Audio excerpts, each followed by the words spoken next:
बागेश्वर धाम की जय, सन्यासी बाबा की जय, रामचंद्र भगवान की जय। दिल्ली के पागलों, बड़ी प्रसन्नता का विषय है।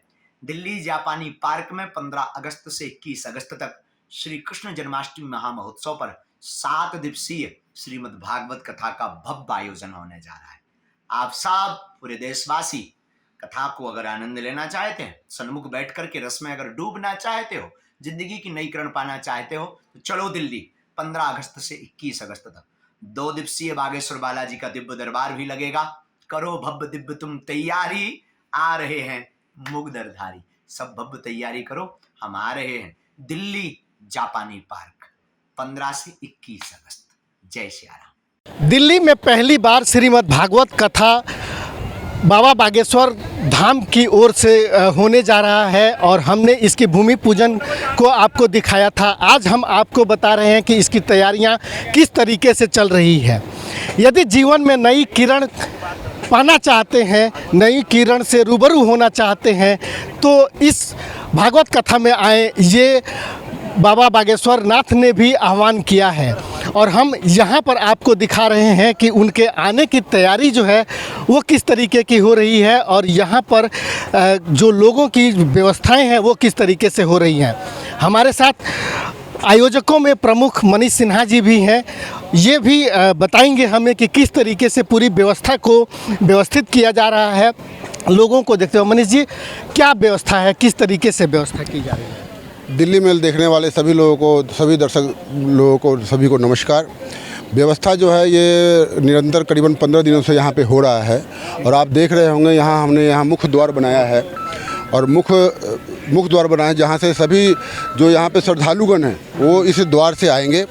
आ करके ये जो दरबार है, इधर ये जो द्वार है, ये हमारे श्रद्धालु लोगों का यहाँ मेन एंट्री है। यहाँ से लोग इंटर करेंगे और इंटर करके यहाँ पे लोगों को बैठने का स्थान हमने दिया है, जिसमें मेरी कोशिश है कि अधिक से अधिक संख्या में लोग आएंगे, क्योंकि आज के दौर में जिस तरीके से इनका आज लोग फॉलोअर बढ़ रहे हैं, तो मुझे उम्मीद है कि अधिक से अधिक संख्या में लोग आएंगे।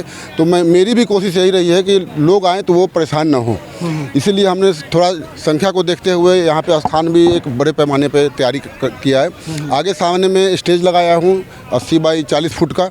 उस स्टेज से बाबा जी वहाँ विराजमान होंगे और विराजमान होकर के वहाँ से जो है वो जो भी प्रवचन है और भागवत गीता का जो पाठ होगा वो वहाँ से करेंगे।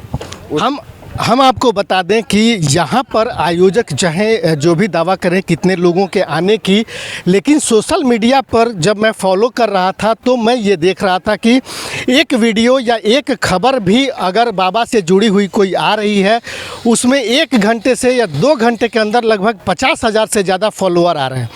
ऐसे में ये पूरी व्यवस्था बहुत ही आवश्यक हो जाती है ये जानना कि जो दर्शक हैं, जो लोग हैं, जो भक्तगण हैं वो यहाँ आएँ, तो आने के बाद उनको किस तरीके से व्यवस्थित तरीके से उनके सुविधा के अनुसार से ये हो रहा है। ये क्या है, ये जो गेट टाइप से? ये गेट नहीं है, ये हमने यहाँ पे बनाया जगह जहाँ पे लोग जो श्रद्धालुगण आएंगे उनका जूता वगैरह रखने के लिए हमने यहाँ पे काउंटर बनाया है। और इस तरफ दाहिने हाथ को जो है, कोई बात नहीं, इस दाहिने हाथ में जो है ये इस साइड में हमने अपने लोगों का कार्यालय बनाया है, जहाँ पे ये व्यवस्थापक की जो पूरी टीम रहेगी वो टीम इधर बैठ करके यहाँ की पूरी व्यवस्था को जो है संचालित करेंगे। आगे ये जो पूरा वाटरप्रूफ टेंट है, जी, इसमें बैठने की व्यवस्था किस तरीके से, कुर्सियों की व्यवस्था की जाएगी? हमारी कोशिश है कि अधिक से हम नीचे यहाँ गद्दा लगाएंगे, गद्दे पे लोग यहाँ बैठेंगे और आगे में जो है बाई द वे बहुत से लोग शारीरिक रूप से लाचार लोग भी आएंगे, उनके लिए कुछ कुर्सियाँ या कुछ सोफ़ा हम लगा देंगे जिस पे वो लोग बैठ लेंगे। और कुछ हमारे यहाँ पे यजमान भी बन रहे हैं जो कि 7 दिन का जो भागवत कथा होगा उसमें वो लोग पूजा पे यजमान के रूप में बैठेंगे। उनके लिए हमने एक अलग व्यवस्था किया है, जो कि आगे डी हम जो बना रहे हैं उस डी में वो बैठेंगे, 7 दिन पूजा पे बैठेंगे। चूँकि उनको वहाँ पे उपवास पे रहना है, फलाहारी पे रहना है, इसलिए उनको थोड़ा सा सुविधा देने का प्रयत्न किए हैं। वो लोग 7 दिन यहाँ रह करके यहाँ पूजा पे बैठेंगे और कोशिश होगा हमारा कि बाबा जी से उनका संपर्क भी अच्छा तरीके से हम करा पाएँ। आपको और आगे दिखाएंगे कि किस तरीके से आगे की जो व्यवस्था है उसको इसके जस्ट बगल में जो है, आप देखिए इस पंडाल के जहाँ पर भक्तगण जो है हैं वो जो प्रवचन सुनेंगे, भागवत कथा सुनेंगे, उसके ठीक बगल में एक बहुत बड़ा एक अलग से ग्राउंड बनाया गया है। इस ग्राउंड में झूले लगे हैं। ये पूरी तरीके से अगर उसमें बच्चे हैं, बुजुर्ग हैं या बाकी जो लोग हैं जो इस झूले का और इस एक तरह से कहें कि मेले की तरह से इसकी व्यवस्था की गई है। इसमें बड़े बड़े झूले हैं, वो लोग जो है यहाँ आ कर के और इस झूले का भी आनंद ले सकते हैं। पूरे दिल्ली से, दिल्ली के बाहर से, देश भर से, विदेशों से भी कुछ लोगों के फ़ोन आ रहे हैं, मैसेजेज आ रहे हैं। सोशल मीडिया पर जिस तरीके का जो ट्रेंड है इस पूरे भव्य आयोजन को लेकर के, क्या अनुमान है आप लोगों को कि लगभग कितने लोग आ सकते हैं? देखिए, अभी तो कुछ नहीं कह सकते हम संख्या के बारे में, लेकिन एक चीज़ तो है, आज जैसे बाबा जी ने निमंत्रण लोगों को दिया है और ये सोशल मीडिया पे भी बहुत ज़्यादा हिट हुआ है, लोग देख रहे हैं इसको, तो संख्या तो हम तो उम्मीद कर रहे हैं कि अच्छा होगा, लेकिन अब देखते हैं क्या होगा। जो होगा वो बाबा जी के आशीर्वाद से होगा।